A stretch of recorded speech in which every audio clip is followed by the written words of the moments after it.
and then we will wait the long, awkward pause for it to start. And welcome to Artcasters, episode 314. We've got Wesley Hall, a.k.a. Pizza Dad, formerly a.k.a.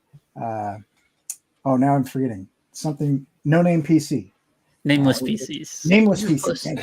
I think that's what you were when we first kind of connected years ago. Yeah, I think so. Yeah. Okay. So, but before we jump into kind of that kind of interview, let's do a round of introductions. You're on my channel, and you can find my stuff at CoryKerr.com. You can find this shirt on there and other things. So go check that out. Watch the cartoons, things like that. And Scott, where can we find your stuff?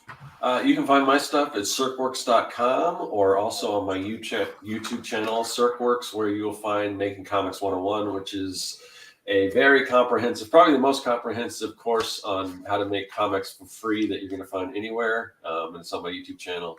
Definitely check that out. And yeah, I think that's all. Oh, and then I just wanted to mention, Frank had asked in the chat, I did get the package. I just ordered a bunch of mini comics from Frank's store, so I'll just promote him. Frank, go ahead and just leave your Etsy store. But yeah, I got tons of cool mini comics and all kinds of cool stuff from Frank. So, and I suggest, definitely go over there and support Frank because he supports the Artcasters and he's doing cool stuff. So. Awesome. And it didn't get stolen. So that was good. No. Did you see that the second one was open? He got the stuff. The second one, the replacement I sent out, they had ripped open. They cut it open. That time they didn't care about the comic. They were looking for money and they didn't see money, so they left the comic stuff in there. But they didn't bother to tape it back up. So I don't know how far it got because it was like open. It's like a half open envelope. Like they cut they ripped the end of it. So it could easily have fell out. So I don't know. He's got. I like to think that they were looking for issue 2 and then just were like, never mind. Yeah. Josh, where can we find your stuff? So you can purchase right now on Amazon or on at most online book retailers. 2 stories. My graphic novel about faith and mental illness. It's hand-lettered, hand-inked, and can be handed to you for free. Well, not really for free. Did I just say for free? That's terrible. For next to close to free. It's very cheap on Amazon, so I recommend you guys pick that up. And then also, this is something you could do for my graphic novel, Jacob's Apartment, which is coming out in June, on June 7th. Make sure you pre-order this at your local comic shop or basically big box chain store. Just tell them Jacob's Apartment. It's a graphic novel coming out in June. I want you guys to carry it. You can also pre-order this pretty much anywhere, but this is a graphic novel about 2 star-crossed lovers that are roommates, and it kind of tells the story of 20-somethings in a slice of life doomed romance. So go pick that up. Yeah. Awesome. Okay, you might be the only person that knows the answer to this question. What does star-crossed actually mean? I think the idea is destined, fated. Okay, gotcha. Yeah, so it's how does that have anything to do with astrology and Yeah, I think the idea of the stars kind of telling the future, that sort of thing. Gotcha. So I think that's where star-crossed lovers. But of course, I was just referencing Shakespeare with I heard it in Romeo and Juliet, which I'm familiar with because of the Baz Luhrmann movie, but. Also you have an actress wife, so it'd be tough to not be familiar with if there's not a song in it, she doesn't know it much. So yeah, she's more in the musical theater side. Musicals, got it. All right. So Wesley, could you just give us a quick rundown of who you are and where people should go to find your stuff? Yeah. So Wesley Hall. Let's see. Currently, I'm a cartoonist, illustrator. Cardboard box guy maker. You got a little guy back here. So you can find me a variety of places. I hang out all over the websites. So my portfolio is wesleykHall.com. Don't go to wesleyhall.com. It'll be a bunch of furniture ads, and I did not make furniture. And then cardboard furniture. No cardboard for not yet. That may be next in down the lane. And then you can also find me on Instagram and Twitter at Pizza Dad Comic. Let's see, can I do the point right? Yeah. And then you can find me, and then I have comics both at namelesspcs.com, which was my old comic, and then my new web comic is at pizzadad.pizza. Nice. Awesome. Yeah, so you and I we're both doing webcomics about the same time. And you kept doing it, and I kind of got distracted and did other things. But you have kind of like were you doing daily comics back then? Was it like a comic every day? Was that the goal? Or I mean, like, yeah, it was the goal. I don't think I ever accomplished that. I think I got, maybe 3 comics in a week, which was like back in the day, like when I first started looking at web comics is like back in the day of like Sluggy Freelance and like, when people still went to individual websites to go see comics and stuff like that. Right. That was like, Yeah. they were like, you have to have a three days a week posting schedule or people are just going to forget about you kind of stuff. And that's where I started. I don't know if I ever achieved that. And what got you into doing that? Like, how did you kind of move into that space? So I've always liked comics. And then, so way back in the day, I had like met a guy on Twitter who was running, it was like a RPG site. And he was like, hey, and I did some illustrations and like some comics or illustrations and like some articles on his site. And he was like, hey, you should do a comic. And I was like, okay, why not? And so I wrote for my friend Madden at the time to help me write it. And yeah, and that's what started Nameless PCs. And so it started as like a D&D based thing. And then Matt, the writer, is kind of like, I'm tired of you like not properly drawing all my jokes. That's not true. He was just kind of like, hey, I don't want to really do it anymore. And I was like, no, totally understand. And so then it became more like a slice of life thing. And then just as I was growing and changing, I was like, okay. And I shifted over to like Pizza Dad, which was like, now it's, like to get a little more separation from myself versus like what's in the comic and what's in reality kind of thing. So originally, was it more like autobio jokes? Because I know a lot of them were like parenting based or marriage based or kind of family based. Yeah, exactly. Yeah. So it started like D&D jokes and there was like a cast of characters. And then kind of as Matt left, it felt weird to write characters that like we had created together. So then it became more biological, or like autobiographical based. And then from there, and then and then it became like parenting, everyday slice of life kind of stuff. So yeah, cool. And explain the move to Pizza Dad. Like, I mean, you did a total like rebrand and change your Twitter handle and everything.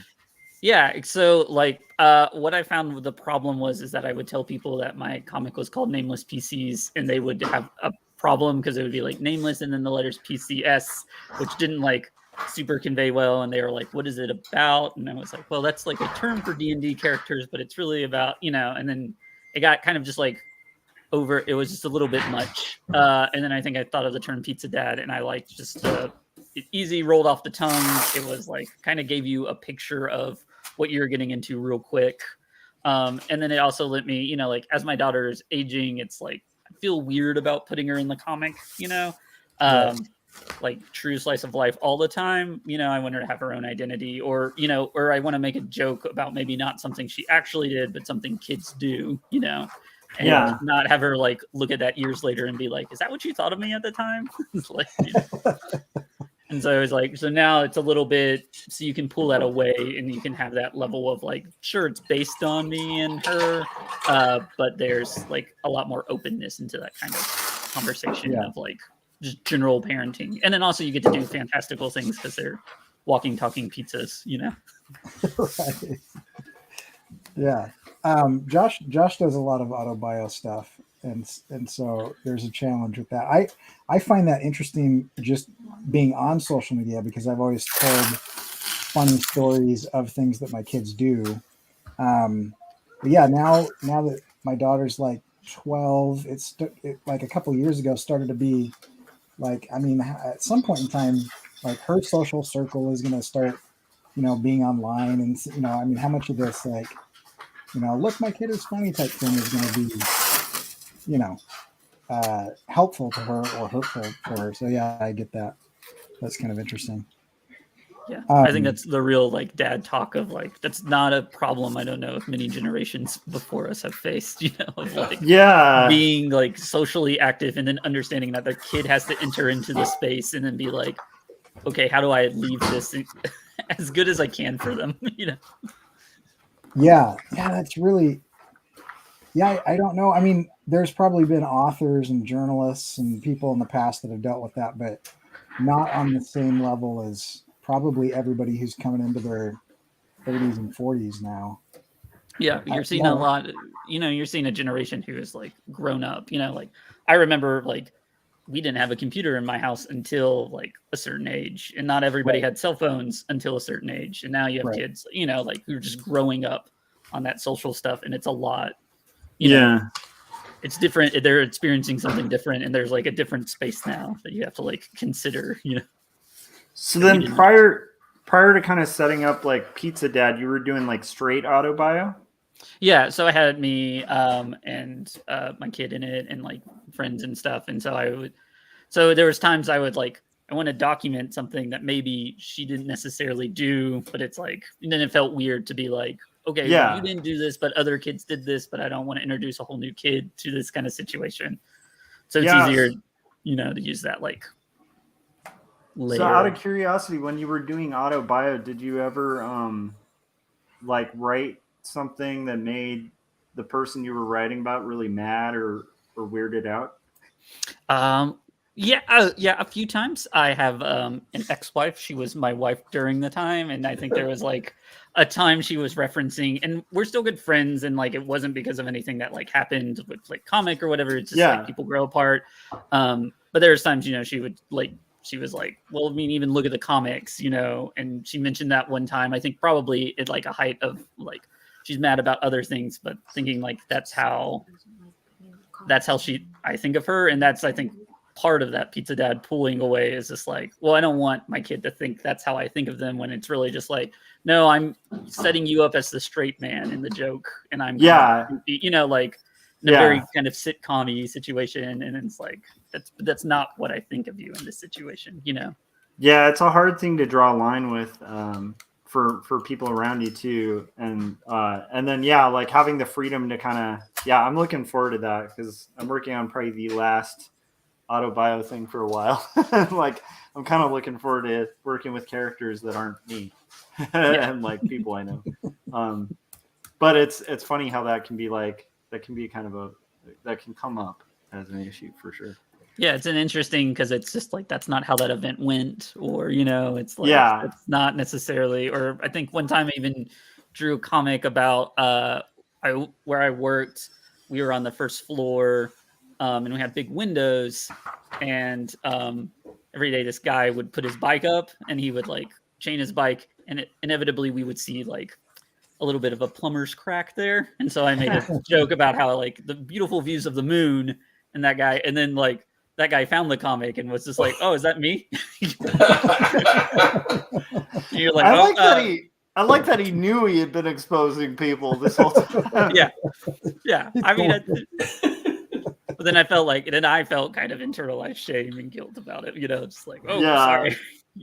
Yeah, it's tough. I write about like my auto bio stuff is dealing with like a really rough time in my life where I was heavily dealing with like mental illness and stuff like severe depression, and so it gets into like really heavy like dark topics. And the worst part if I'm selling at a convention is I'm like, in this book it has like all these things, it talks openly about like suicide. It's like I just watch the person's face just start kind of melting like and being disappointed because they're looking for something fun. and then they're kind of like, oh, I'm sorry, like I'm not saying this isn't with everyone, but it's just funny how like quite often people will just assume because I'm writing about this thing from like a decade ago in my life that like I'm in it now. And it's like, it's a weird thing where people draw those associations too. So it's, man, auto bio is a weird thing.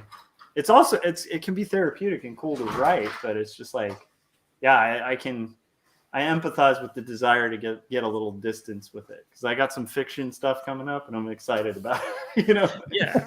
Yeah. Because you can put some truth in it, you can do kind of the classic like Charles Schultz stuff, where it's like Charlie Brown is him, but it's like everybody gets a little bit of space from like, there's enough wiggle room to be like, this is characters of you, and like no one has to feel that like offense of like, that's not how it happened. You're like, but it's funnier if it did happen this way. Oh, totally, yeah. And that's the Rod Serling as well. I mean, they were like, you can't put that on television. And then so he was like, well, what if it was aliens and monsters, and so they're like, oh yeah, that's fine. It's like the same exact thing, but like just one removed makes it okay, and then everybody's cool with it. Yeah. So yeah, that's awesome. Okay, so you have in your the nose. I've got to ask about the nose. It is like the most distinctive art style, and you can tell. So I want to know, was that illustration first or cardboard first? Because it does match. Like one of the things I love about your cardboard creations, which we should probably put some up on the screen, but is that there is so much like cartooning in them, and they're not like, they're very well constructed and they're very cool, but it looks like an illustration. And so like how much of what influences what when it comes to like the stuff that you're sculpting? I know you're doing paper mache stuff, that you're doing cardboard things, that you're doing 3D software, and then you do cartooning and illustration. How much of that informs the other and chicken and egg kind of conversation here? That's a great question. I think so. The illustration came first when I started drawing myself as a character in the comic. I was kind of like, there's only so many ways to draw a nose. A lot of times it's just a line on a face. And so I thought this was like an opportunity to kind of do something different there, where it's just like, well, here's this big thing in the middle that can give like a really defining character to your characters, because you can just change up that shape.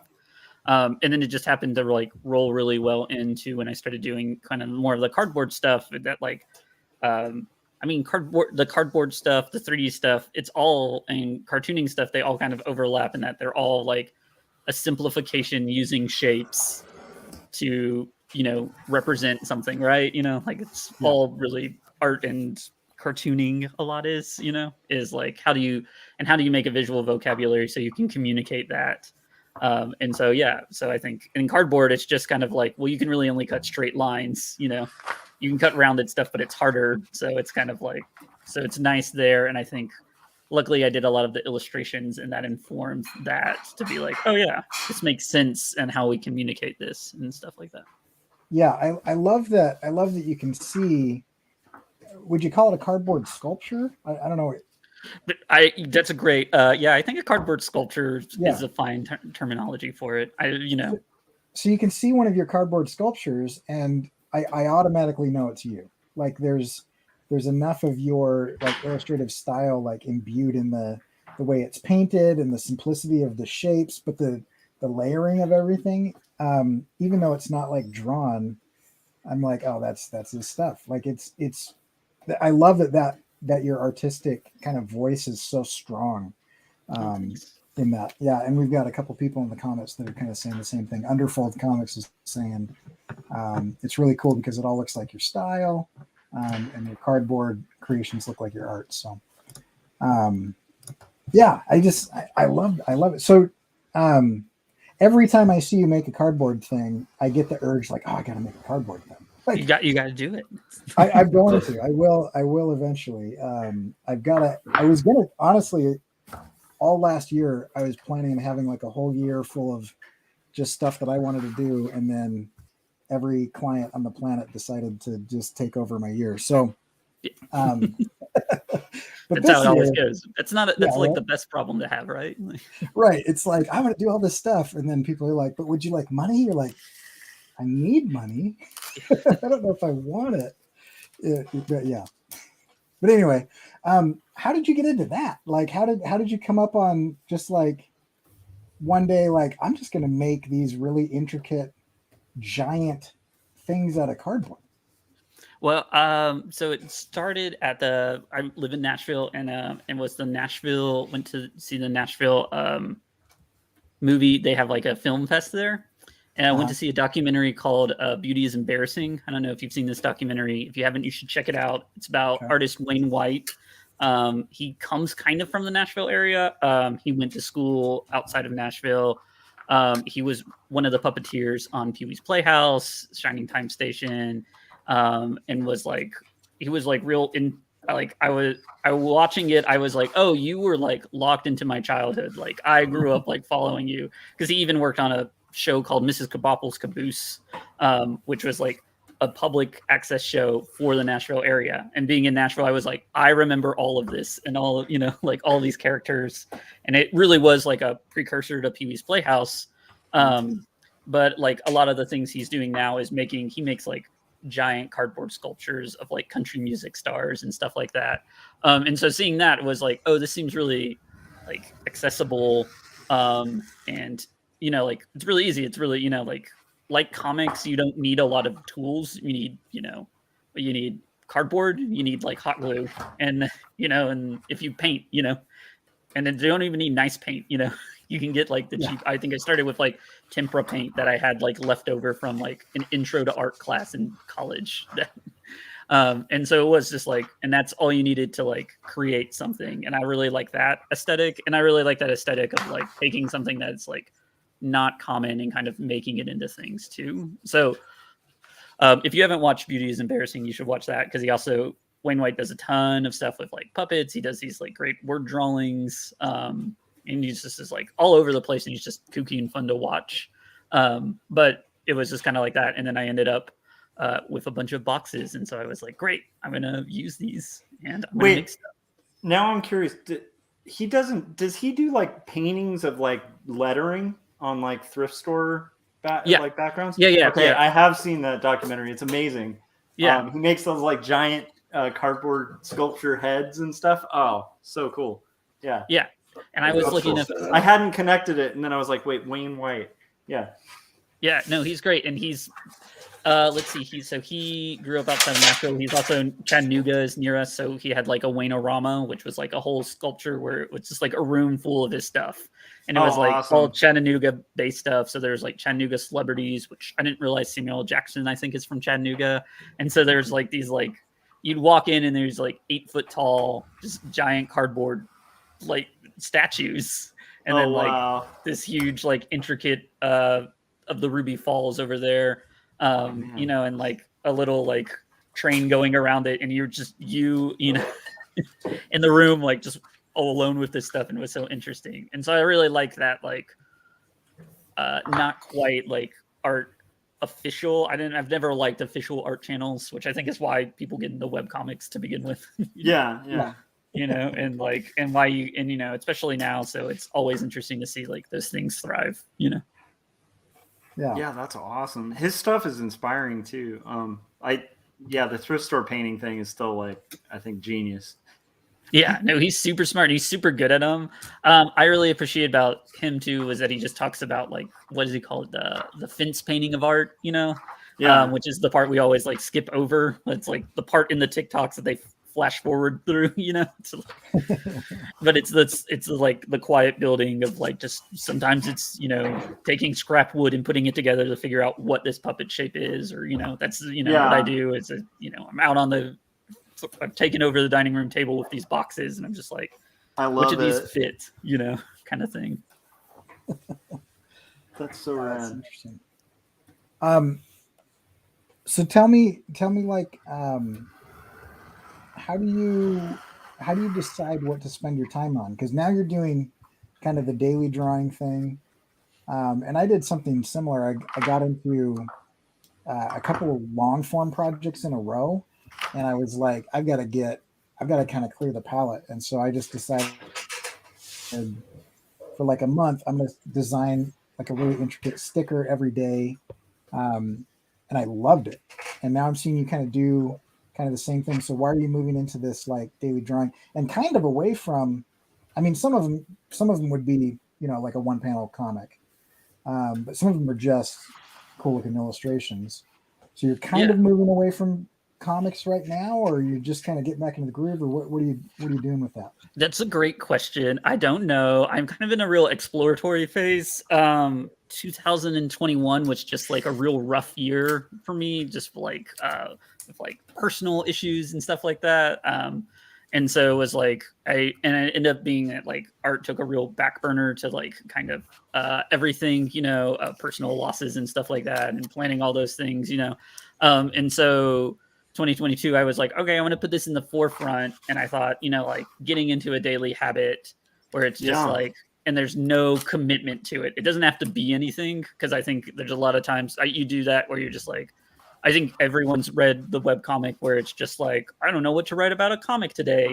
Like that is Right. every comic artist has made that comic at some point in their lives. Yep. Right. My first 24-page comic was the emo guy trying to figure out what to write. Like, I mean, everyone's done that. Yeah. And so I was like, okay, I think, and I just kind of started accidentally, because I was just like, I was sitting, it was like it was January 1st. And I was just like sitting with my daughter, and we didn't have anything to do. So we were just kind of like watching TV and playing. And so I had the iPad. So I was like, well, let's just draw something. And then I was like, and then the second I did it again, I did another drawing, and I was like, okay, maybe I can just keep this up, but like keep the level of expectation to next to nothing. Like just doing it is the process, so. Yeah. And that's just like, that's how I think I'm gonna, and then so now I'm just kind of like also exploring like what that means, and so doing that, and I really like building the cardboard stuff now. And then I've just kind of started getting on the TikTok, which has this like interesting like art community there, and so sometimes someone will be like, I do things this way, and so it's like, great, let me try to explore that and see what that's like. Nice. Yeah, that's awesome. How are you finding TikTok? I find TikTok to be.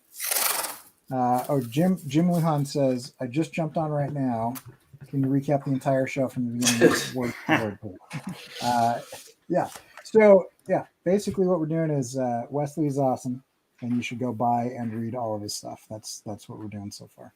So no, but how do you find TikTok? Like I'm curious about that. Like an art community, because I've gotten on a couple times, and I've tried some things and stuff, and I don't think I found like the right group of people or something, because I just feel like I'm just bumping into people with my walker as I kind of like shuffle through. I can see how Wesley's stuff would do well on TikTok. It's just very, especially the card. I mean, it's very tactile. It just seems like it would do really well on TikTok. So. Yeah, I think for sculpture stuff, it's really interesting in there. And that was like the first thing was I like went in and searched for, I think, like cardboard. I was like, who else is making cardboard art on TikTok? Nice. I can recommend one person, a buddy of mine from art school, Kyle Johnson. It's like his stuff is so brilliant. Like he's on some TED Talks and stuff, but he does like cardboard cities, and like he'll do like a one of my favorite installations he did in a gallery is like a full-size cardboard submarine that when you went inside it and you looked in the periscope, it would like play an animation like that was like hand done. Anyhow, really cool stuff. But cardboard art, man, is anyhow. Continue. Sorry.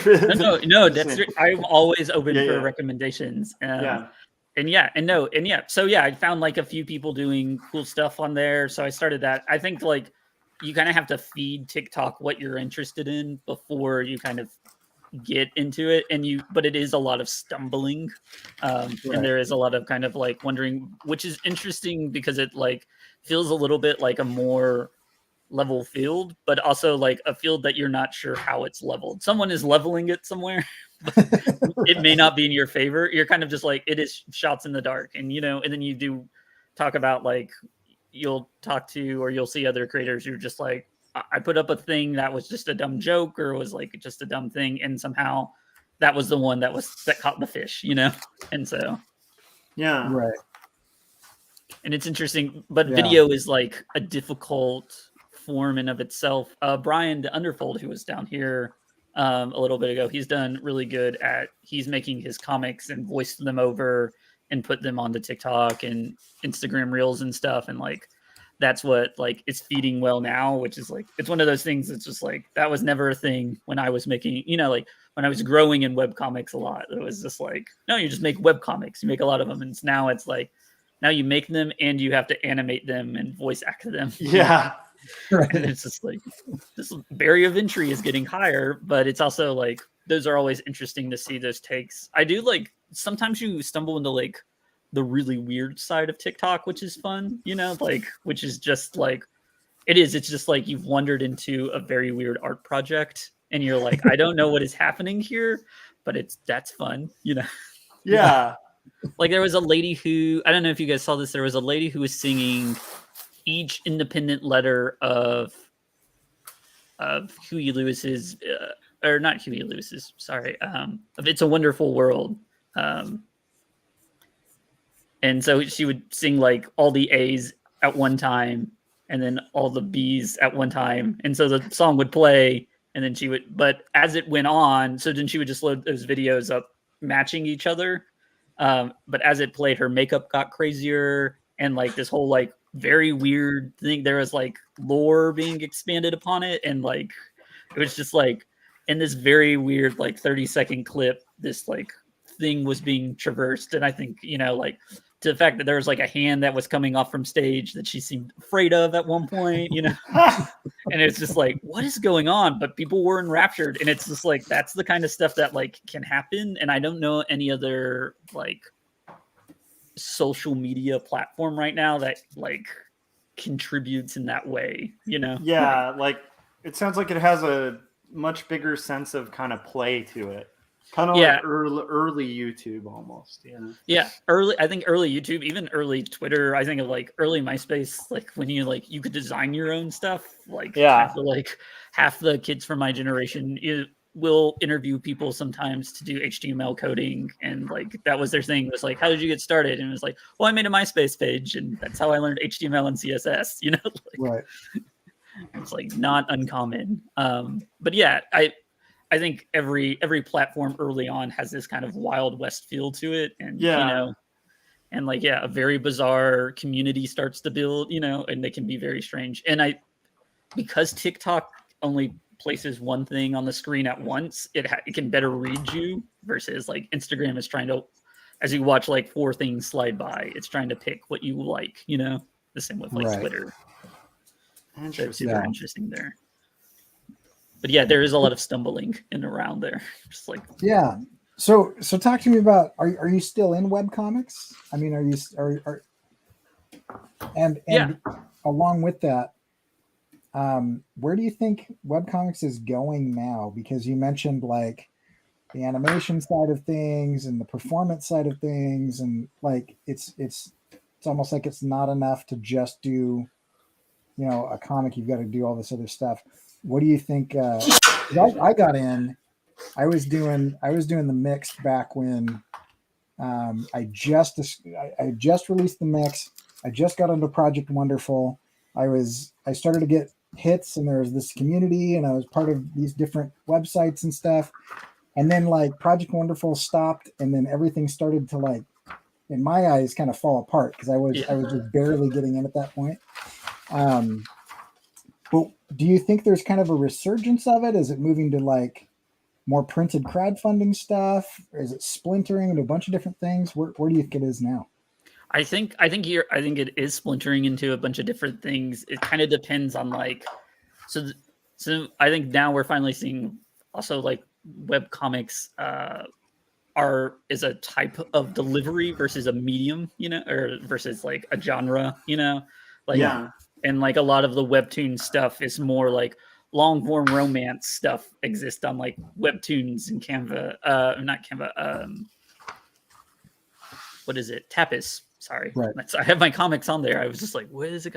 Like those are hosting, and that's, like they're much more like long form romance, and they can exist just as they are, just as comics, and then there are groups going kind of purely to kind of your Kickstarter, your crowdfunding stuff. And then there's like a third, I think you see more of the kind of the slice of life joke comics that survive on the social media platforms are doing more video. And it's kind of like, you can technically survive on all of those now. I think like back in the day, we thought about,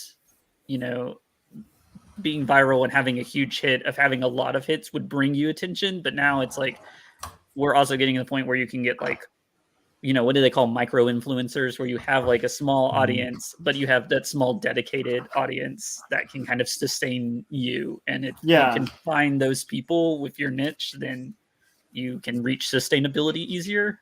But yeah, I'm disappointed that we haven't, like, I would love to see more webcomics that take on, like using the space that exists on the web or the phone, and how that interaction is different, like I remember reading Scott McCloud's like The Future of Webcomics back in the day, and he was just like, oh, you're gonna have these things that you just scroll sideways on forever, and it's just like, it never really took off, like I think eventually, structure came to the Wild West that was the internet. Right. But I think we're finding these, like, more people are finding these like pockets of, like escape from that, and you're seeing things like, visual novels are just like a slightly elevated form of choose your own adventure graphic novels, like kind of combo too, so. Yeah. And you had like Woodard do like Bottom of the Ninth years ago. Are you familiar with that one? It was like an animated. He's an animator, but also a comic artist, and he did this animated comic that was like fully acted and everything, and it like blew everybody away, and everybody's like, "This is it. This is the new thing." But he did it so well that I don't think there are very few people that have the amount of skill that it would take to do that. Yeah. And so he did it so well that it kind of like set the bar high. And then I was expecting a bunch of people to follow, and I haven't seen very many people at all, because that was like, I don't know, it was probably 2014 or something. Yeah. Yes, I wonder if I have that on my old iPad. I had that at one point. It was awesome. Yeah. Yeah. He's incredible. I mean, the one thing I've noticed is like a lot of the 4-panel strips like seem to be faring okay on like Instagram because of Instagram stories. It just like naturally, if you were doing a square 4-panel format, it's like made for it. So a lot of those cartoonists I see working like fairly well there. But you're right, like there's not as much like, I remember quite a few like just weird, crazy experimental webcomics like at the heyday of like webcomics. Like there was one where like somebody at a restaurant has like a little pull string attached to their chest, and then someone comes along and kind of pulls the string, and then it like starts just like scrolling to the right, and then you'd like scroll up, and it kind of starts navigating all over the place on this just total kinetic site, telling this crazy story about this guy like getting his heartstring pulling or whatever. But it was like, I remember like a bunch of things like that. Like there was this era of time where it was like really exciting, and the like webcomic lists meant something. And yeah, there's a lot of like interesting things from that era. You're right. Like it would be kind of interesting to see like what, like maybe everybody feels restricted now and like doesn't want to kind of play, but I wonder if like 10 years from now, people are going to look at the start of webcomics and be like, they knew so much then and we forgot all these things, Yeah, I mean, it's just like, unfortunately, like it used to be that it was easy to get someone to go to a new site. Like, like, you would write it down, but now it's kind of just like, oh, I'll wait till that shows up in my feed. And so those by themselves are in turn very structured. And so you have to like build into the structure. But I think we're getting to the point where people are getting tired of that, hopefully, or maybe like I'm wondering if it will come to a boiling point and it'll just be like everybody will scatter to the wind and it'll be all these little like websites again, and then it'll be like, oh wait, we can do anything here, like we're not like limited, especially as I think coding is becoming easier and stuff like that. And I wouldn't be surprised if you saw more like comics that existed purely as standalone apps someday. I don't know. I think people also got app burnout, because I feel there was a time when it was just like every company was like, okay, now you buy all my apps. Now everybody has, it's like Right. It was the precursor to all the streaming packages where it's just like, we hate cable because it's all in one place and we just want random things. It's just like, okay, well now every show is on every random thing and good luck. And they all navigate slightly differently. Yeah. Yeah. That's I want to read this. interesting. I want to read this from Underfold because he's describing the situation well. Oh, where did it go? I'm still describing it, so I clicked on the wrong one. Project Wonderful was a great place. It broke down a lot when we stopped being able to have our own our websites be the site that people went to. Like when you started actually posting images on Facebook, Reddit, etc., and ad revenue just disappeared. One of the reasons I'm pushing for motion comics is because there's actually money in it with creator funds on the different platforms if you can get it, and the way you could actually just get money for doing things you like doing. So yeah, that's one of the problems that I have with like the current social media space is we used to have people, this is before like you would, like there are people nowadays that don't feel comfortable buying something online if they can't get it on Amazon. Like Amazon has become 100% of their online shopping experience rather than like going to other places. And it used to be that you would search out things on other people's websites, and that's when like blogging and that type of stuff was really important. And that was like the heyday for creators. And I remember reading a book from Seth Godin at the time, The Icarus Deception. He mentioned, he's like, this is kind of like the golden era of this, and it's going to be for a limited time. And I kept thinking like, how is this going to be limited? Like literally everybody can just do whatever they want. It was such a beautiful thing. And then everybody got really excited about all of these aggregate sites and all of these places where everybody's gathering and everything. And it became about the delivery mechanism more than it was about the content. And I think you're right. I am seeing, though I don't know if we have the power, if I'm optimistic, I'd like to think so, but I am seeing people get sick of, just crappy stuff, and they're looking for interesting creation. And the creators are like, I'm breaking my back, starving to death to make this thing happen because it doesn't pay, so I'm going to figure out a way to make it pay. I'm even seeing like the Oatmeal, is talking about this a lot on Instagram now. And he's like, he's like, hey, I'm supposed to come here because this is where the audience is. And now they're like limiting my audience and choking it off and making me want to pay for it and everything. And it's like, we're the ones that are creating the thing that is making your site worth it, and yet you're still trying to turn us into your profit center.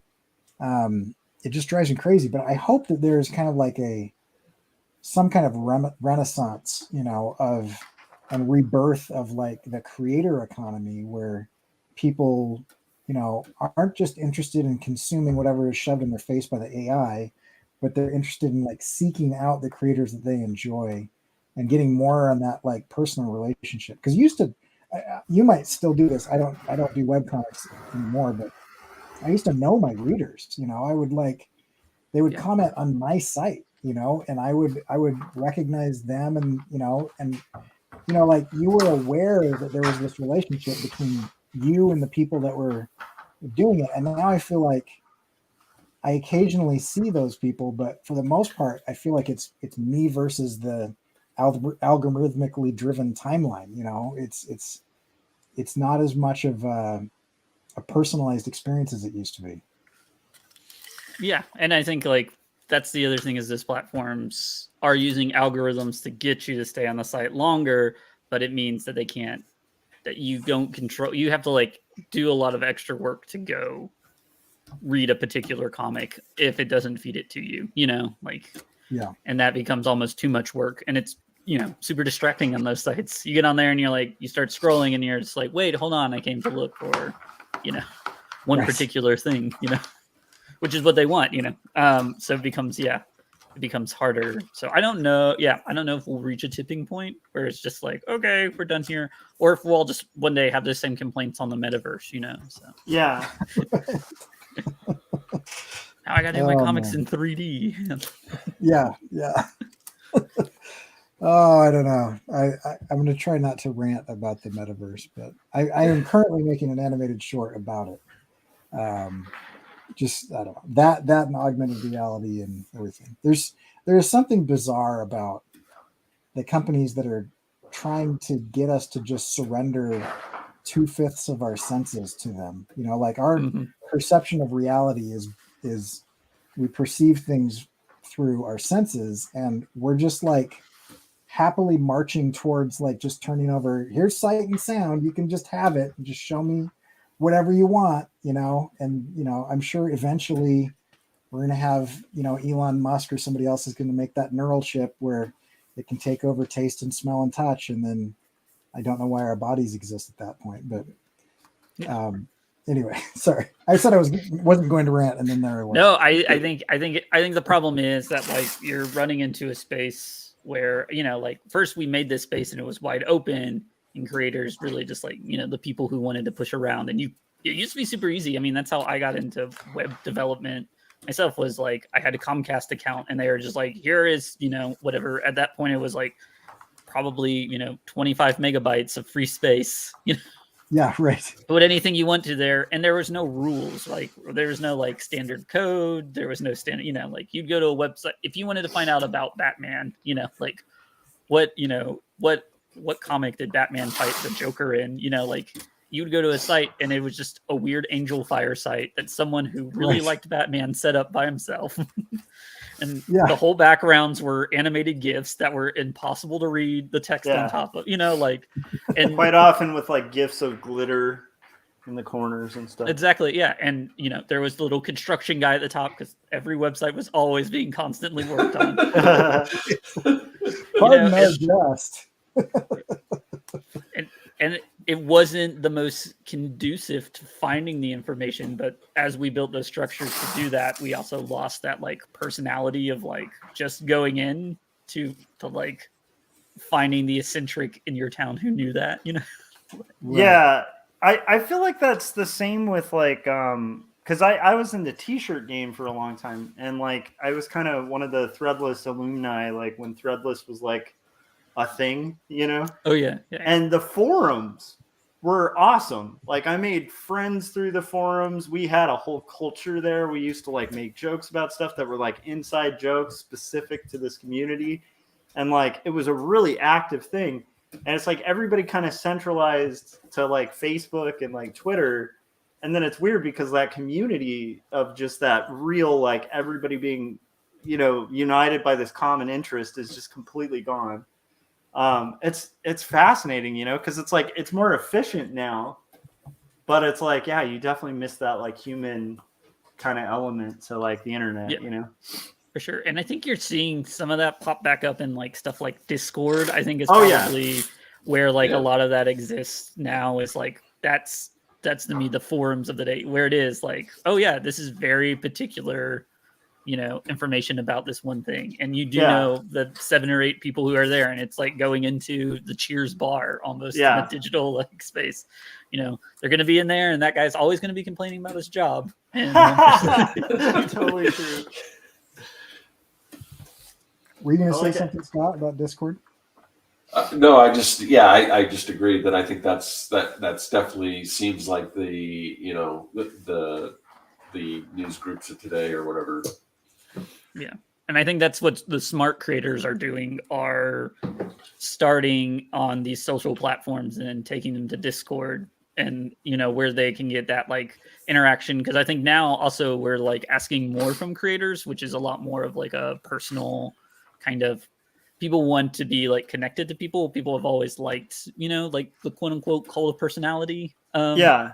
And I think we're just seeing that extend now, and which is where you're getting like those influencers who are just people who talk on YouTube. And it's like, oh, but they're likable, you know, like, and they just, people are like, great, you're my friend. But it's a very weird, like, I'm your friend who knows everything about you, but you know nothing about me.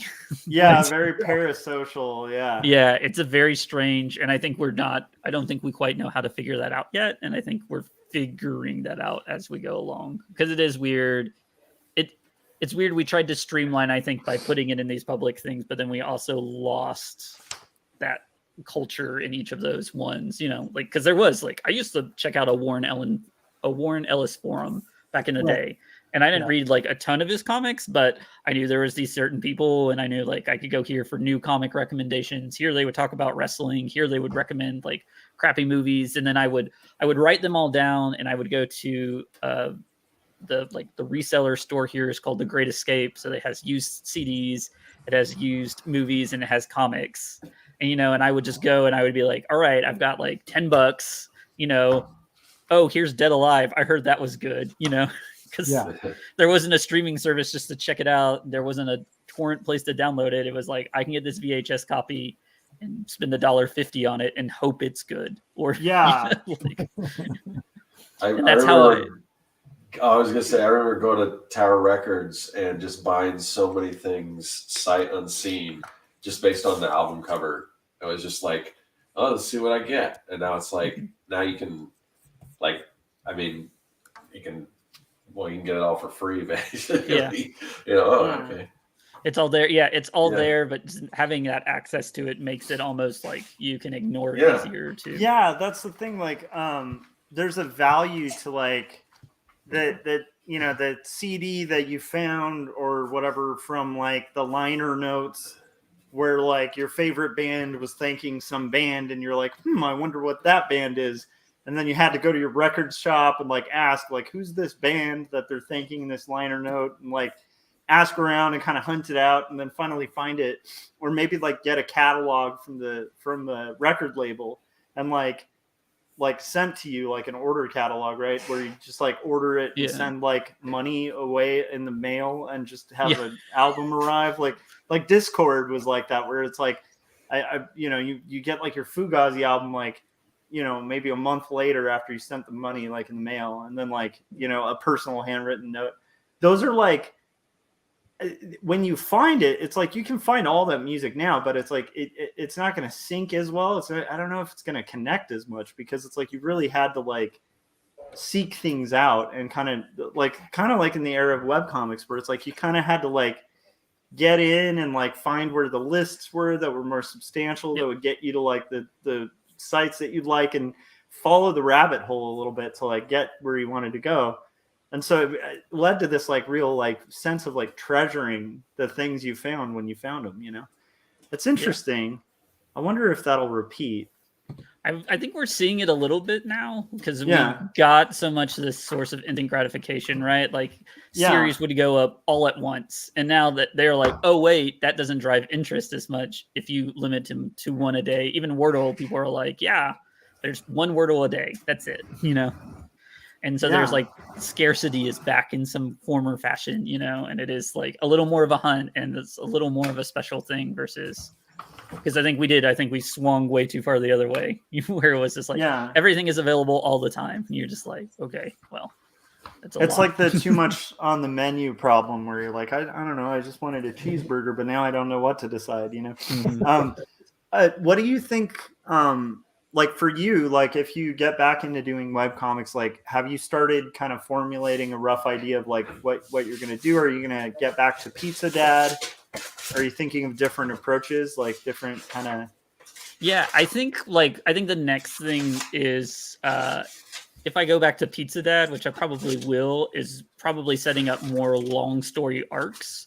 Nice. I did a lot of like slice of day stuff, but like building that out, because I find that's like, I think that's what attracts people. It used to be that like you could just post a joke on the internet and people would come and laugh at it and like it and then kind of leave and then maybe circle back, but now I'm finding that like the deeper you write those stories and the more connection you have to that people are connecting to that more, which, may be like kind of, again, this like instant gratification. Also, it's never been easier to make like your own memes. So if someone really wants to write that joke, they can do it with stick figures, and then sometimes it's just as successful, like we've seen plenty of web comics that have succeeded with like not great art, right? Or like what people wouldn't call like the best quality. I mean, like, I don't want to rag on anyone, No, some of it sucks. You can say it. It's fine.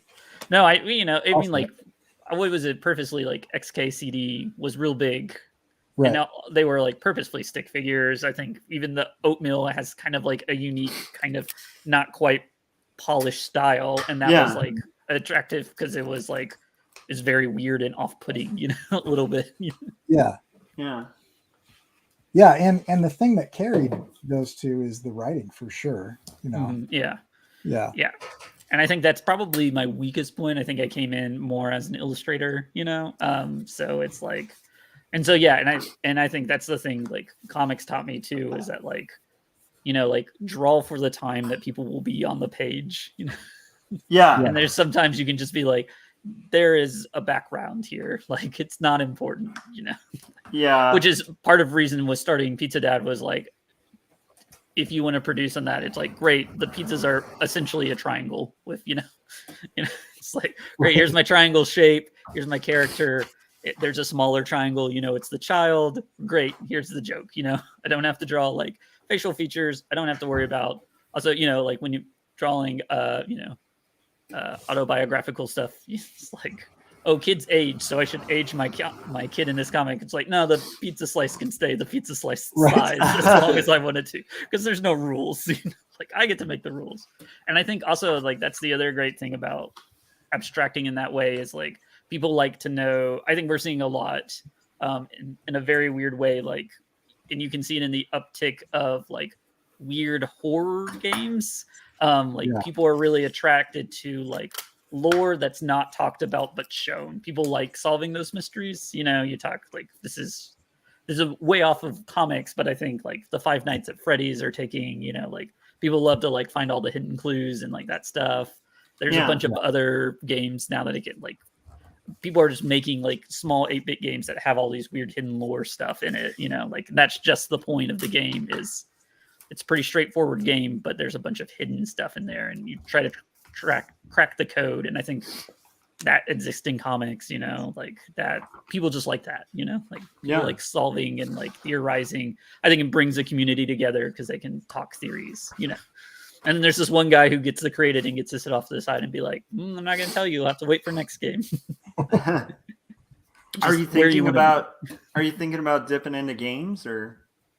I've made 2 like really simple game. I would call them like game adjacent objects. One was called Quick Quest because I wanted to talk about like how as a father it was hard to play video games. So in the game it was just like you walked across the screen and you got the ultimate armor, and then you walked across the screen and you got the ultimate sword, and then you walked across the screen and your sword was swinging and you defeated the ultimate boss. And it was like that was the game. And it was just like that was like the perfect, like finally a game I can complete. I love is it. that still available? Because I remember when you released that and like I didn't know what it was, and it was the best experience. Like it was so funny. Yeah, it's on namelesspc.itch.io. There's that one, and the other game I have was Day Job Simulator. In which you are a guy and you walk across. It starts very much like Mario, so it's very much more of an art game where it's like Mario. You have 1 life. You have like I think the money is you're in debt, the average amount of the American household, and you walk across the office, and files come at you, and if you get hit by a file, they slow you down, and there's coffee cups, and if you get a coffee cup, the day goes faster. Right. And so Monday through Friday is exactly the same.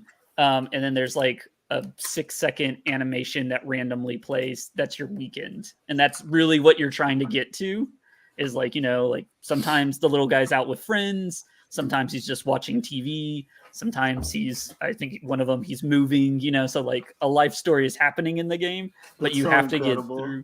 get through the work week to do it. And then every other Friday you get a paycheck. And so we held it up like Zelda. And then Yeah, when I played, you had asked people for reviews of that, and and it was like a random thing, and I was like, oh, okay. So I didn't realize you were supposed to kind of avoid the coffee. I thought the coffee was the thing you're supposed to get, and so I got like every coffee cup, and I'm like, this game is impossible because it started just speeding up each time. It's just it was. I don't know if I did it well. There was like, so the office was always the same background. So you would always see the same person kind of watching YouTube. One person always had like a little fire. They had a little speech bubble and like an email on fire. Like there's always that person who has the fire. And if at the very beginning, you saw the secretary in the morning sitting back there, and then at the end, it was an empty office at night. So it was supposed to be like a transaction of the day going through. But the coffee cups would speed you up so you go really fast. But if you hit the red folders of work, they would slow you down, and then the day would take longer because you just had all this work to do to get through. So No, I thought you did great on it. I think I had completely missed the. Anyway, I looked at it the wrong way. It was harder to get. It was hard to get. It's easier to explain because it is kind of a chore to sit through the day, and it is purposely hard to jump over all of them. Like you can't really do it, and it just will slow you down. There's just no way to avoid it.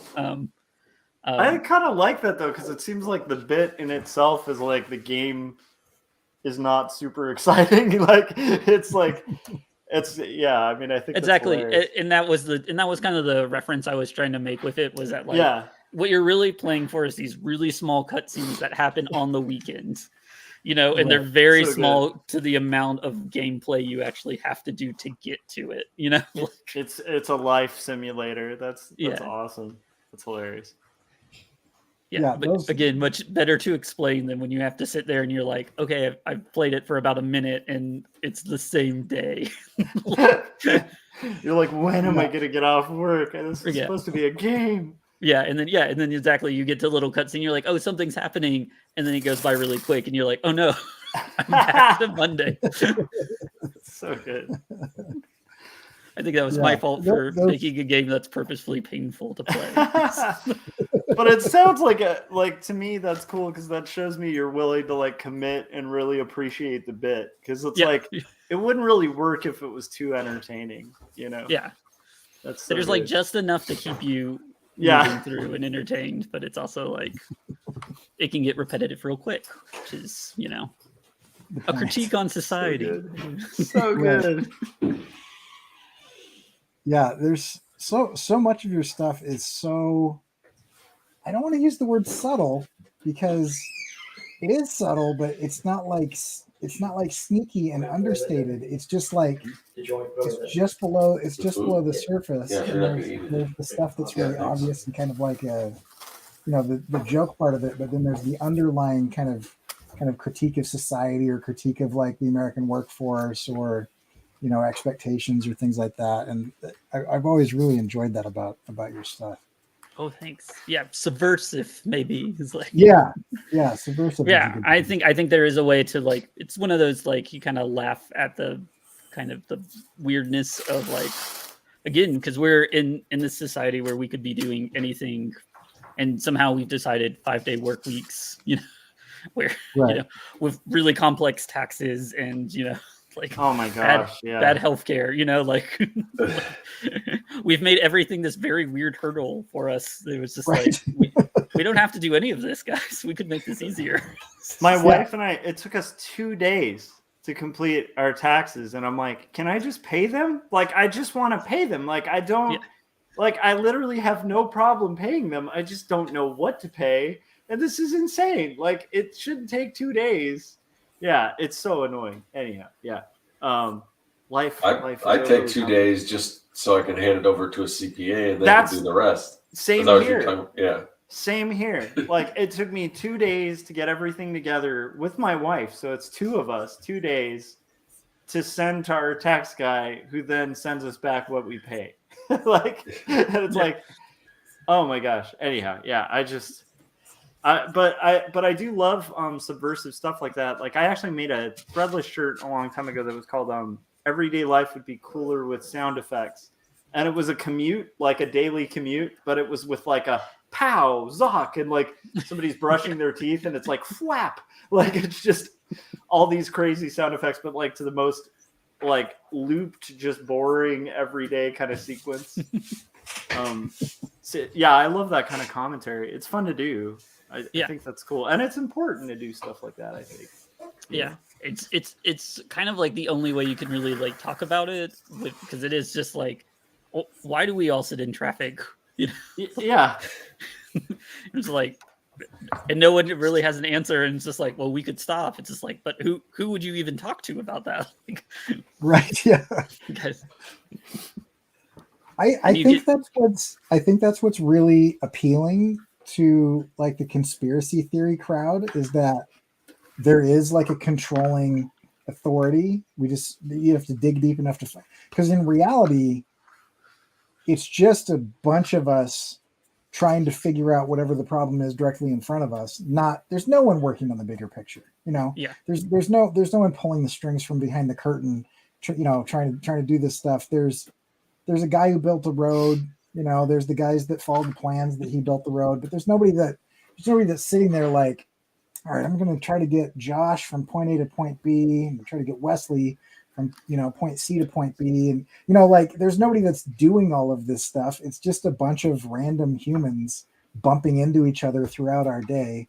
So like I can see the appeal of like all of the weird conspiracy theories of the stuff, because like it would be nice if you could like say, hey, could you fix this sucks, like this part of humanity, this part of life, this is terrible, and if there were like an organization that could just like, oh sure, we'll make that happen. That's the part where it always falls down for me, is like, who has that kind of power, like who is able to, and if they do, why do we have the tax code that we have? Why do we have any of the things that are going on? Why do these exist?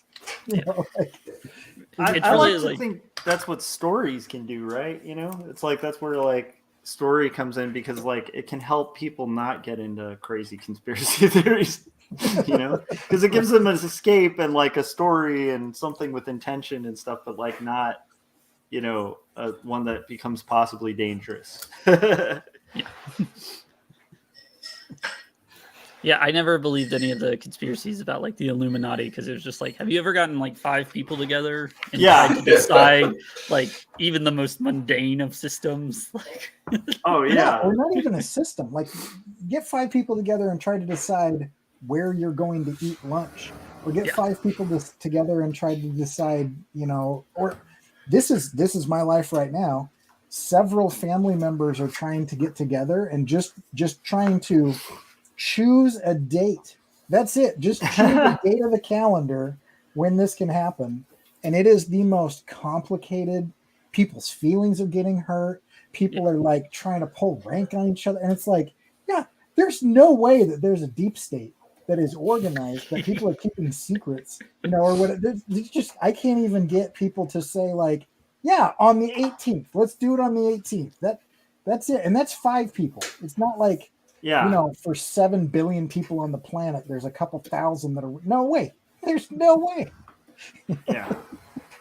I always thought it was funny that like all these nations that can't even get together and agree on like one policy have all agreed to keep some massive global conspiracy. Like, just that premise to me is so funny, where it's like, we can't agree on like the price of like an export, but we're gonna like all agree on this nefarious plot to take over humanity. Like, it's like, I don't know. Anyhow, that always cracked me up. Yeah, I think there's also like a lot of hopefulness in that. Like this idea that like, if you get the right competent people in a room together, they can suppress us all or something. Like, right? Yeah, like someone knows what's going on here. Right?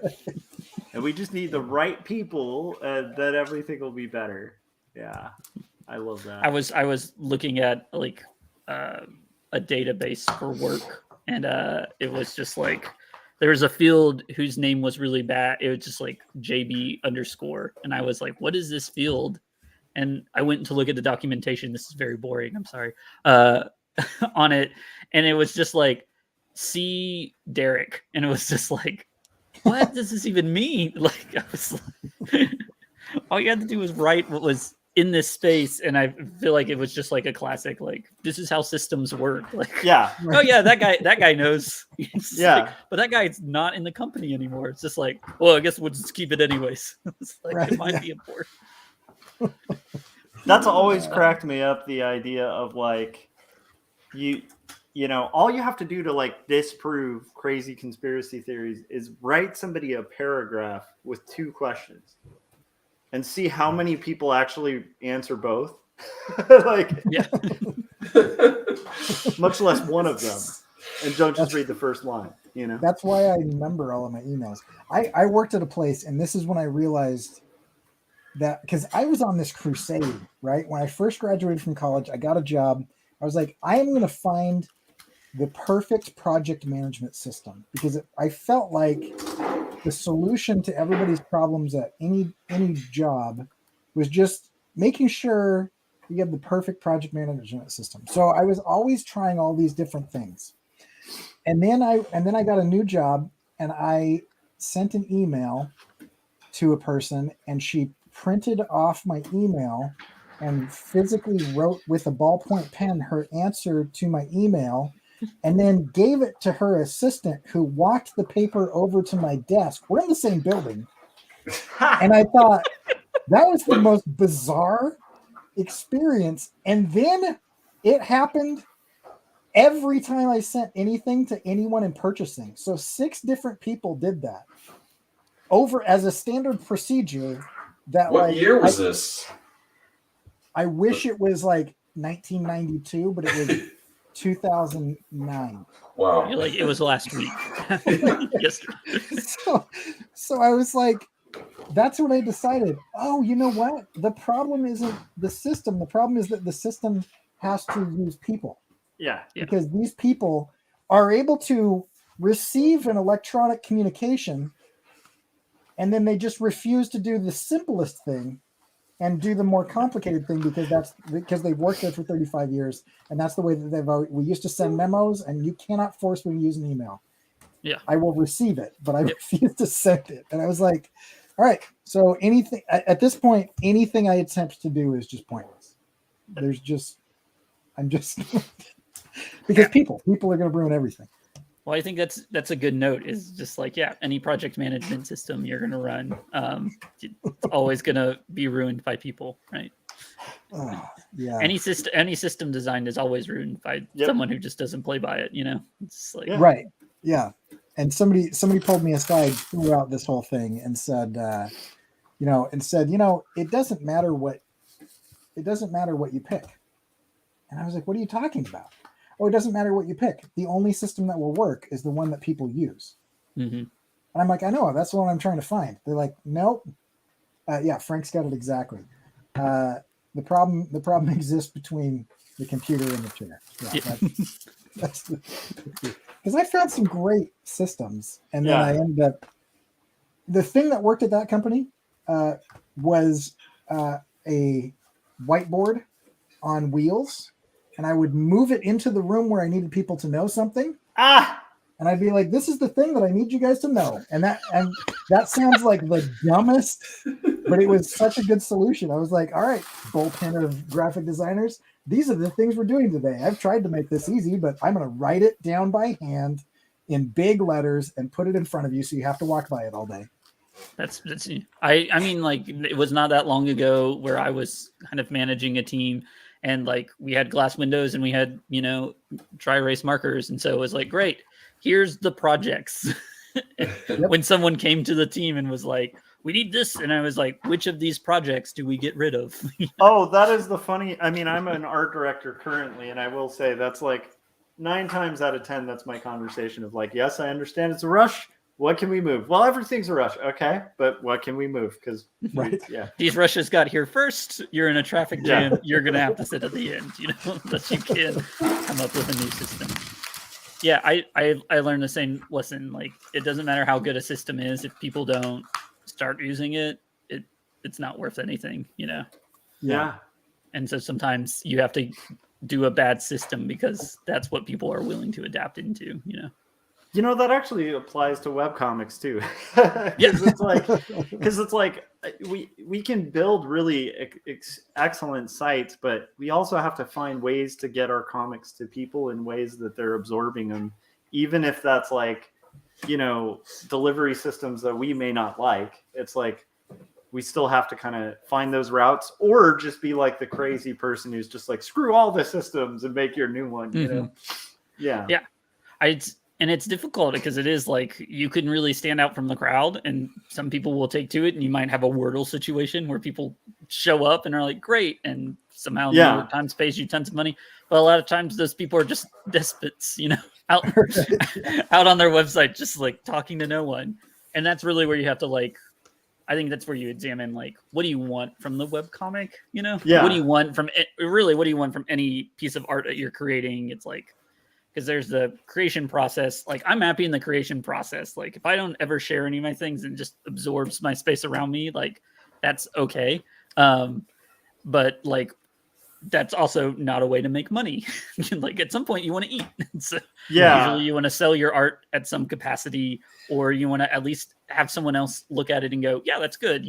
Like there's humans need validation. So it becomes like, you have to take that into account, like for what you want to do, Yeah, for sure. And it's hard. It's because sometimes they're very contradictory goals, I think. Like, yeah, it's we've talked about that a lot on here too, where it's like when I was younger, I was like a commercial artist, I was always kind of hunting for like commerce based work where it was like I was going to do art that was my art, but I wanted to get paid for it. And that was the main concern, was like, okay, I'm going to do art that's cool that I get paid for. And then something switched in my brain where I just like, now I want to do art for art's sake. And then if I can manage to get people to check it out, like that's kind of, so that's like the graphic novels that I do are just like, it's like, there's not necessarily like a huge market for it, but I have to make these things. And I just want the book. And it's like a weird switch where it's like, I still want people to buy them and I'll promote them and stuff, but it's like, I don't know. Yeah, I haven't found like a perfect balance. I'm always waiting for that project that's like the perfect balance of like the really cool art stuff and then like the commerce stuff, like where that overlap happens. Cause I still haven't found like the perfect, I don't know if there is one. I don't know if there is one too, because I'll take on a client that kind of lets me do whatever I want. Yeah. And I hate the project. Yeah, me too. Well, there's always like when you're making something for yourself, like it's like great. The only standards I have to meet are mine. Yeah, which you're making it for someone else. Yeah, when you're making it for someone else, you're like, I don't know exactly what your standards are. Yeah. So I'm gonna guess and then hope, and there's still like a level of uncertainty there. Yeah. Yeah. And you're kind of like, even when they're like, yeah, I had a person commission a little sculpture, and they were like, do whatever you want. And like, it had to be about bearded dragons. And I was like, great, I can take that theme and make something. And so I made something, but it still was like, I don't know. Like there's still this like weird pressure of like, will this other person like it? Will they just get mad and yell at me? Yeah, because that can be a good statement if it's intended to be made, or a bad statement from a client who didn't know what they didn't want. Yeah. And so they're like, do whatever you want. And then they're like, well, I'm everything but that. But that's what I want. I thought that's where you were going with that, Wesley. Yeah. Oh no. Yeah. No. And they were lovely, and they were like, "Oh, this is great," and they, I just shipped it out. A good client. Yeah, and I was just like, "Oh," and I, like when I was talking to them, it was very much just like, "Do whatever you want to do. Here's where I'm going to put it." I saw your other stuff and liked it, and you're like, "That's like the dream." Is that kind of work? Yeah. Yeah. But a lot of times you get the people who are just like, yeah, do whatever you want. You're like, great. You sure? I can make it red. I can make it big. I can make it like, this is what I'm thinking. Are you sure you want to see sketches? No, I trust you. And then they get it. And they're just like, well, I was thinking, and you're like, this is not what you told me. Yeah. This is not what I was promised. I don't think anything is worse than I'll know it when I see it. Oh yeah. I'll know it when I see it. Or like people who like you ask for specifics so you get a better map of like where you're heading, especially when you're doing commercial art. Like that's kind of important, like a target or a map. And it's like you're asking those guiding questions that like you get seasoned in this, and you learn like specific core questions to get to like specifics of like what they're looking for. You're asking those questions. They're like, well, I don't want to limit your creativity. And it's like, no, I'm a creative, and I'm trying to ask you for like guidelines to get there. It's interesting. But also it is a fun thing to do for money. It's like one of the funnest things you can do for money. But I still like that. The best stuff I feel is like that creator vision stuff, like I don't know how you feel about it, Wesley, but it's like that creator-owned stuff. Like your own stuff is always like slightly more enjoyable and slightly more painful to make. Yeah. I don't know.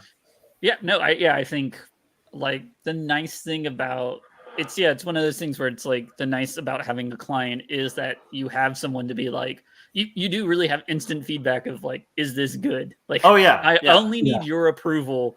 Yeah. When it's you, it's like, well, this will never satisfy my approval. Every art piece I look at, I can go, I probably should change this. Maybe I should just break this, throw this out the window and just start from scratch. Like this could be a little taller. What if I wish I could add like LEDs or like, I wish I could make it bigger. I wish I'd reworded it. You will never be satisfied with your own stuff versus, but on the end, you get to control all of that is the other side of that coin, right?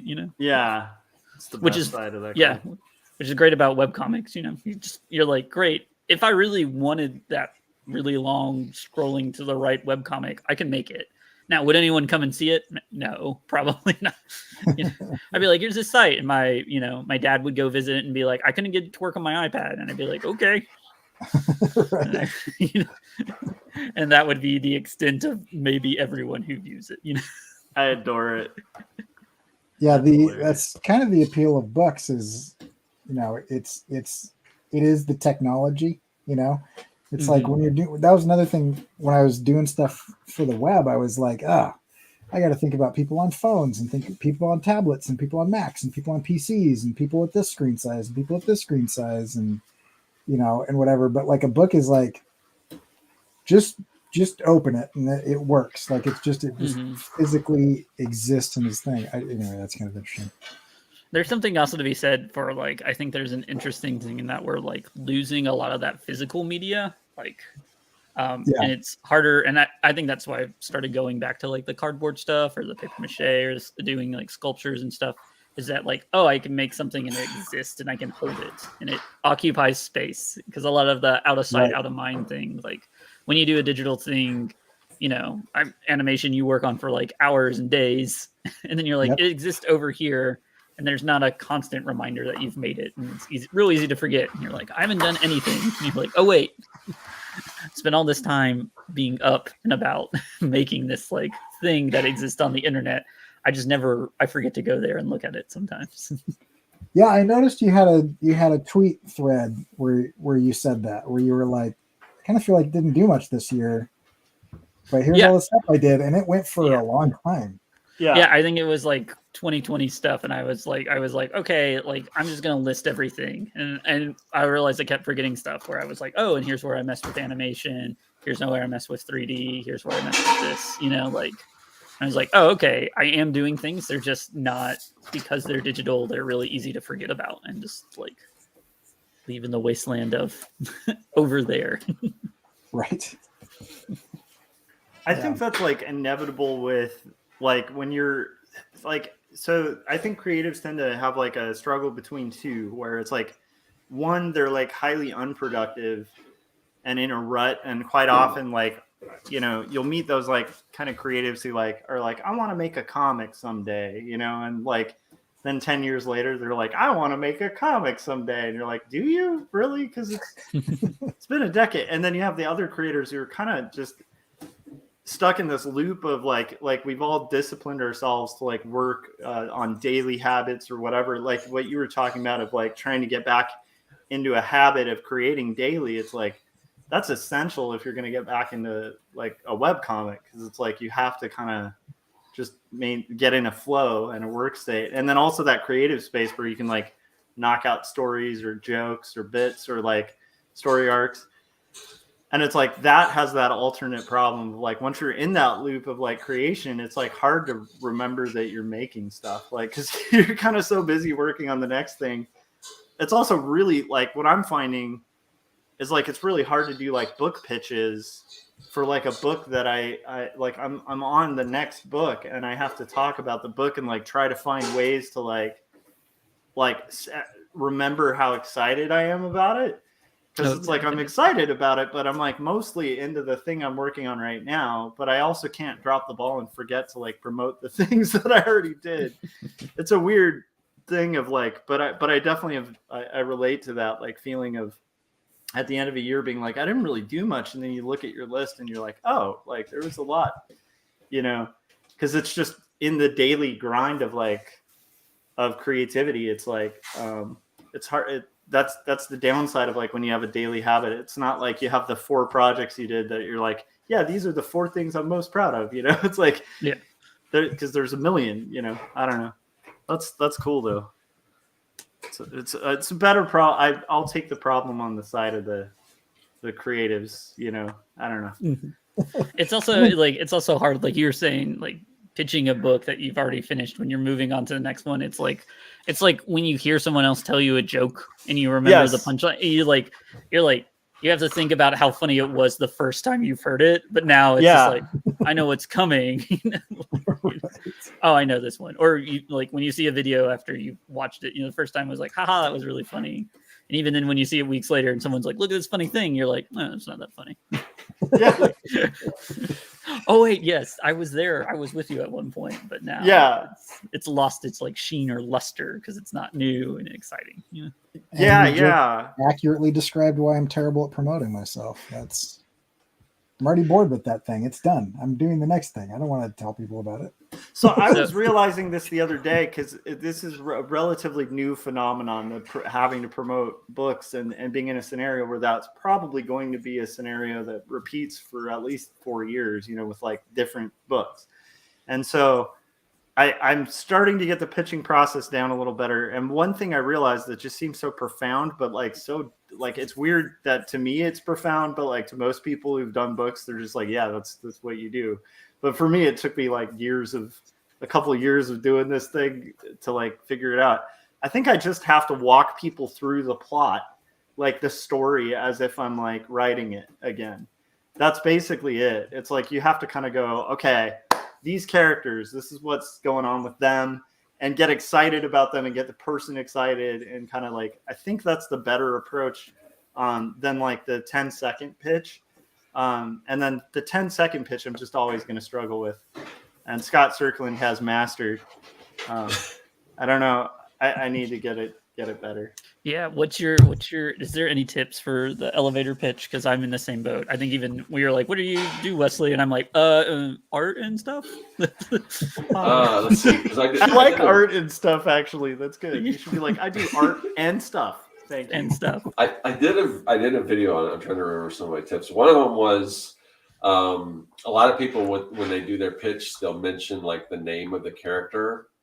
And if it's I mean, in some instances, maybe, but I mean, you don't necessarily mention the name of your character. I mean, I guess in Josh's situation, because it's called Jacob's Apartment in that particular book, maybe, but Jacob is, but more who they are briefly, like a one line, what kind of person they are, rather than, because people don't know, the name doesn't mean anything really. Yeah. I mean, and usually when you do a pitch, you want to do it in stages. You want the short elevator pitch, but then, if you get their interest, then you can go a little more in depth. But I think the thing a lot of people do is they've got this huge, just giant, pitch that they just keep going on. And I know I've been, exhibiting at a comic convention, and somebody come by and give their pitch, and it just goes on and on and on, and they're going into the world and all this stuff. For instance, Star Wars, Han Solo is a really cool character, but he's not as pivotal to the plot.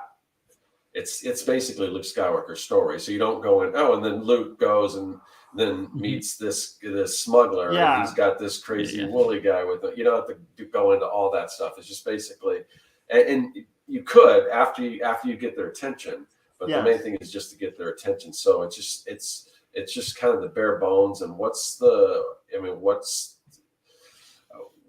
who's the character? What is their goal? And and if there's anything that they can relate to. So anytime you can, like with my pitch, I say it's like Goonies meets Night of the Living Dead, kids versus zombies. Things that if you can compare it, and they do this in Hollywood all the time. They say, it's like this meets this, because people understand what that is, and then they can connect the dots right away and say, I get it. And it's kind of, everyone does it, so it's almost like,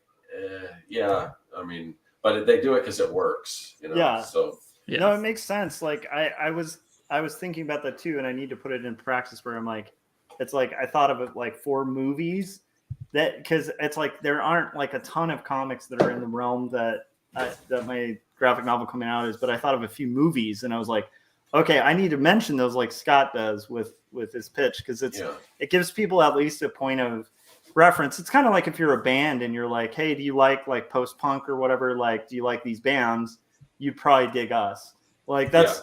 It's not that your band is those bands. It's just giving people like a taste palette so they can know like what to find. Yeah, so a frame of reference kind of thing. Yeah. So with my stuff, I think Wesley, I honestly think your best pitch, and you've probably already done it, but it's like, do you like pizza? Do you like dads? All right, pizza dad. You know, like it can be kind of fun. You know, I always define like pizza dad as like, you know, like, do you know that it's the type of dad, like it's the comic about the type of dad who, when the mom goes away or the dad's alone with the kids, like he's gonna order pizza opposed to cooking. Like that's and I think I used to say it was for, I have a shirt through TeePublic that was a number 5 dad. I have that, which I thought was like a really funny like concept of like that, and that's like, you know, so pizza dad is for all the number 5 dads out there in the world, you know. Like, dude, I think that's a perfect pitch. Yeah, because it's like, I've also ordered pizza when I'm watching my kids. So I totally, you know that type of dad who's just like, like, all right, we're getting pizza and we're watching TV. That's tonight's activities because work was hard and I am tired. You've also, I think almost every dad has been that. I feel like my pitch for my stuff would be like, hey, do you remember 30 to 40 years ago when every moment of your life wasn't cataloged and tracked and tried to turn into a commodity? Because if you do, you'll hate my stuff.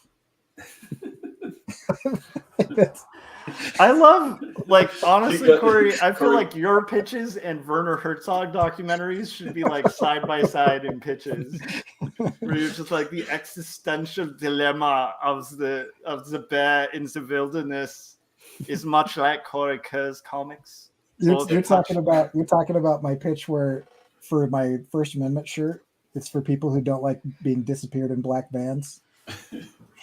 All Cory's pitches are, like I said, if you like this, then you'll like this. But Cory's are all the opposite. If you don't like, if you like this, then you won't like this. Right. Yeah. I feel like that's a great pitch in its own. You know what I found was really useful? I don't know if the Underfold is still here, but we did a Comic Con together, and we were table mates. And so whenever anybody would come and ask about Brian's stuff, I would describe it, and it was nice because someone else did it, so it wasn't like because we would both fumble over it, but it was also nice to see like, to hear what someone who likes your stuff describes it to someone else, like is like, what are they using to describe it is useful information. And also a lot of people, and I've kind of got over this, but a lot of people, they worry about like bragging when they're pitching their stuff, or of being too salesman-y. But if you can pitch somebody else's work and they can pitch yours, that's a great idea. I love that. And it because it didn't feel like gross. It was just like, oh, you like office humor, you like dad jokes, you like this kind of stuff. You're like Brian's stuff. When I'm very similar to that, and Brian would be like, oh, and if you like this, then you like that, Yeah, that's awesome. Great. Yeah, booth mates at cons can give you a lot of pitch advice too. Because I was at LA Comic-Con and I was like pitching my book about faith and mental illness, right? And then people, the second I'd say faith and mental illness, they'd be like, "Oh no!" And I realized it's like they make like there's a lot of things that people could associate with the word mental illness that could make somebody uncomfortable at a convention, right? So then he gave me the tip of just saying like, be more on point about like what it's talking about. Because it talks mostly about like just severe depression and panic disorder. And then sort of learning how to cope with that and stuff like that.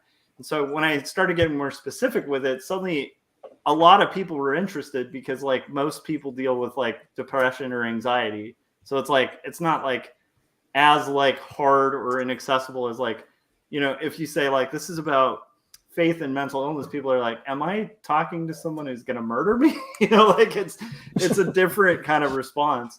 But it was funny that he gave like some more specific tips on like how to kind of like he's he was a table mate and just kind of giving me tips based on like as a friend and fan. He was like, you need to kind of highlight this part and talk about like some more of the childhood stuff that's in there and stuff like that. And then I instantly forgot it. I'm still terrible at the short pitch. I can't do it. Yeah, no, I think that's like a skill set that also like, as what comic art in general involves sitting alone a lot and drawing.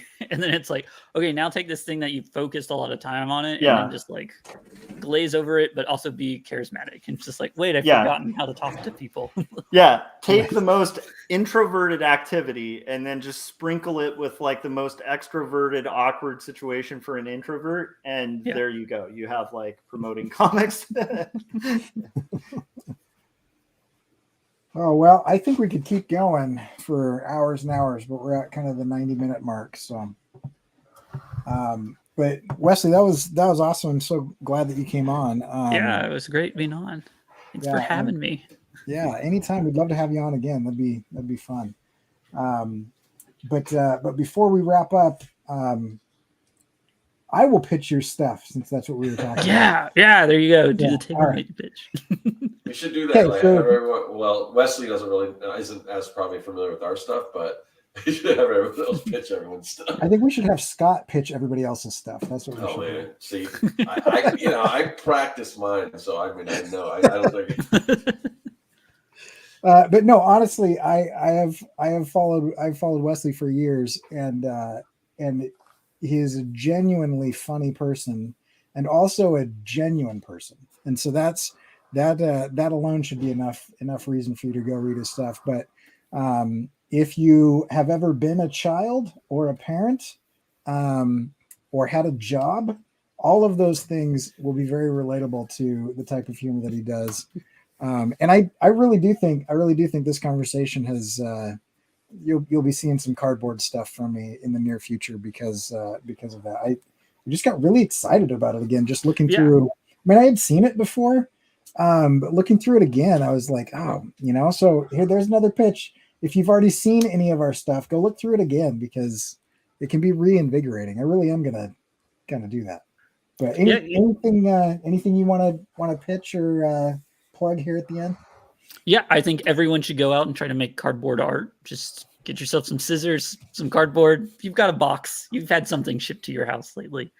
Scissors the best tool to use for cardboard? Is that what you use, or like a box cutter or X-Acto knife? Or I just use a box cutter. Sometimes I'll use like scissors if I want more of a round shape, if it's easier. But sometimes it bends the cardboard. I get picky. But yeah, I think it's like. But what's nice about it is that it's super cheap. Super easy to play with. It's like, and guess what? If you don't like it, you can just put it in the recycling, and no one has to know. So that's what we should do. Is I want to see everybody's cardboard stuff. We've got Chris I feel like Chris is going to blow everybody away if he takes on a cardboard challenge. Yeah, Chris is like a weird friend of mine who literally like he'll fabricate like a movie prop just as like a hobby thing. His newborn kid, he made a pram like for it. That's like the Baby Yoda case, but it like, of course, looks like it's just straight pulled off the movie set. Like it's just like, yeah. So that would be interesting to see that. Yeah. Josh, where can we find your stuff? Oh yeah. So you can find my badly pitched graphic novel about two roommates who the main roommate, Jacob, is struggling with the sickness of his father and sort of reeling from that. And his roommate, Sarah, is currently kind of reeling from a past broken relationship with an ex-boyfriend professor. And as they are both going through these struggles, they find themselves drawn together in their pursuit of creating art and writing. And they also, as they start drawing together, have interwoven dreams. And it becomes this sort of slice of life, doomed romance in which waking and sleeping dreams start kind of intertwining and colliding. And you also have like talking childhood stuffed animals. So yeah, that's Jacob's Apartment. Pre-order it. And then Two Stories, my comic book about dealing with depression and anxiety, is available on Amazon, and that's where you can find my stuff. Scott, where can everybody? Wait, Scott closes. Cory, did you tell everybody where they can find your stuff? Yeah, you're on my channel, so that's where you can find all the tutorials and ramblings about things. And then go to CoryKerr.com, then you can find the other stuff. Yeah, I've actually posted on Instagram recently kind of a montage of a lot of the stuff I've made in the last month. So if you haven't seen that, go. Instagram seems to be I think I got shadow banned again because I was making fun of Zuckerberg again. So go, you have to go seek it out. But yeah, go look for that, and then that short film will be coming out in the next month or two. So I don't think I'm gonna do the festival circuit thing, so it'll just come right out. And Scott, where can we find your stuff? Yeah, you can find my stuff at Serkworks.com. You can find my comic book Young and the Dead. As I mentioned before, it's a kids versus zombie adventure story. If you like 80s adventures like Goonies, Monster Squad, E.T., that kind of stuff, just imagine, kids fighting zombies in a zombie apocalypse in the 80s, tons of nostalgia. So yeah, if you like Goonies, and it's like Goonies meets Night of the Living Dead. See, you guys are building me up, and then I totally botched it, but I think you get the idea. Anyway, and you can also find my my YouTube videos. In particular, the one you want to check out probably is Making Comics 101. It's a course on how to make comics, everything from coming up with your idea all the way to printing, publishing, and every step in between. You can find that on my YouTube channel, Serkworks on YouTube. And as I don't know, did you mention it? I don't know. But we do have a mailing list, and it is actually, if you are a subscriber, then you probably got an email. We kind of took a break from sending those out, but we're back to doing it again. So basically what the Artcasters email list is it's just a way for us to notify everyone of when we're going to have a new episode out, because YouTube's kind of weird about notifying people. And it gets kind of confusing because the show, it kind of rotates from my channel to Josh's channel to Cory's channel and back around. And, it's usually on a Thursday, but as you can tell today, it's on a Wednesday. So that can sometimes change. So if you want to know what time it's going to be on, whose channel it's going to be on, who the guest is, just join that mailing list. And we don't spam you or anything. Usually about 30 minutes, 40 minutes before we go live, we'll send that out just to let everyone know. So check that out. There should be, I don't know, did you put a link in there, Cory, for that? I don't think I put a link in the thing, but I will after. Okay, yeah. Everybody watching after the fact will have a link to it. Yeah. All right. Thanks for watching, everybody, and thanks for coming on, Wesley. And Yeah, thanks for having me. You guys next week.